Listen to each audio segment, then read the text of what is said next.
보궐선거 패배 이후에 또 나오는 얘기가 또 하나 있어요. 정치권에서 나오는 얘기 중에 하나가 이 중진들이 험지에 나가야 된다 이런 얘기들이 나오고 있죠. 그 논의가 불붙고 있는데 이 앞서 부산이 지역구인 국민의힘 하태경 의원도 서울 출마를 선언한 바가 있습니다. 민주당도 이 중진 험지 출마론이 불거지면서 당내 논란으로 번지는 분위기입니다. 정치부 정민진 기자에게 물밑에서 어떤 논의가 오가고 있는지 취재를 좀 부탁해 봤습니다. 자, 정 기자, 3선 이상의 중진들 몇 명이나 됩니까? 현재 국회의원이 298명입니다. 그 가운데서 3선 이상만 따져봤을 때 74명 정도 됩니다. 그러니까 4명 중 1명 꼴인데 여기서 우리가 더 지켜봐야 되는 거는 같은 지역에서 그러니까 연속으로 연달아서 3번 이상 당선된 사람을 따져보면 48명 정도 되는 겁니다. 예. 이 48명이 험지 출마론의 대상이 되는 겁니다. 이 정당별로 저희가 따져봤습니다. 민주당에서 30명이고요. 이 국민의힘은 14명입니다. 여기 무소속 3명도 전부 다 민주당의 출신입니다. 지역별로도 한번 따져봤습니다. 이 경기 인천 지역에서 18명, 그다음에 서울에서 10명, 영남 9명, 그다음에 호남이 1명이었습니다. 예, 호남은 1명인데 지금 보니까 영남은 9명이다. 이게 당별로 좀 색깔이 다르군요. 그 호남은 민주당세가 강한 곳이죠. 예, 그만큼 국민의힘 영남권이 세대교체가 부족했고 기득권 중심으로 운영됐다라고 볼 수가 있는 겁니다.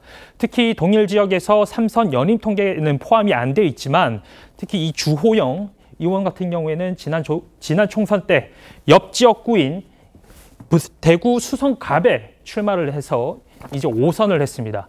조경태 의원은요, 민주당 소속으로 부산 사흘에서 3선을 한 뒤에 국민의힘으로 당을 옮긴 뒤 같은 지역에서 2번 더 당선이 됐습니다. 형제가 모두 영남권의 국회의원입니다. 이 서병수 의원은요, 이 부산 해운대갑에서 내리 4선을 한 뒤 부산시장을 거친 뒤에 그 다음에 다시 부산 진갑에서 당선이 됐습니다. 예.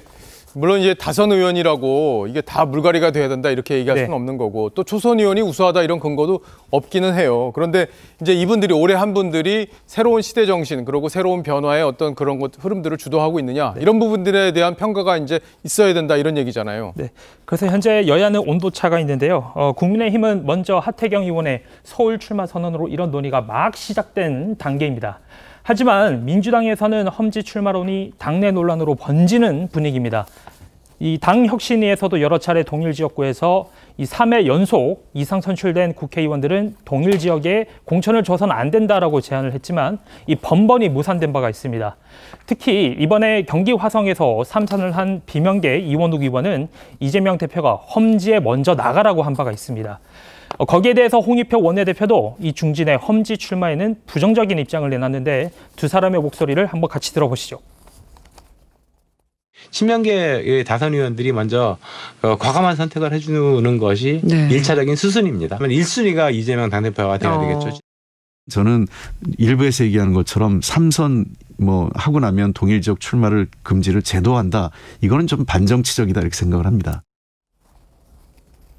자, 그런데 이제 홍익표 원내대표는 성동에서 3선을 했고 그리고 지금 서초로 지역을 옮겼잖아요. 그러니까 본인이 솔선수범하는 것처럼 보이는데 왜 이런 논의에 반대를 하는 거예요? 그 이재명 대표의 사법 리스크가 아직 해소가 되지 않은 상황에서 자칫 이 문제가 계파 갈등을 다시 촉발할 수 있다고 봤기 때문입니다. 특히 이 비명계의 중진 의원들이 많다 보니까 이 문제가 다시 비명계를 쳐내기 위한 노림수로 익힐 여지가 있다라고 보는 겁니다. 그래서 민주당은 출마 금지를 제도화하기보다는 이 자발적으로 움직일 수 있도록 유도할 방침인 것으로 알려졌습니다. 예, 민주당은 그렇고요. 그러면 국민의힘 상황은 어떻습니까?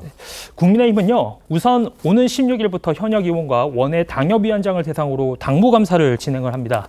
이번에는 특히 도덕성 기준이 강화가 됐는데요. 본인뿐만 아니라 배우자, 직계 좀비 속에 부적절한 언행, 언론 보도가 평가 항목에 포함이 됐습니다.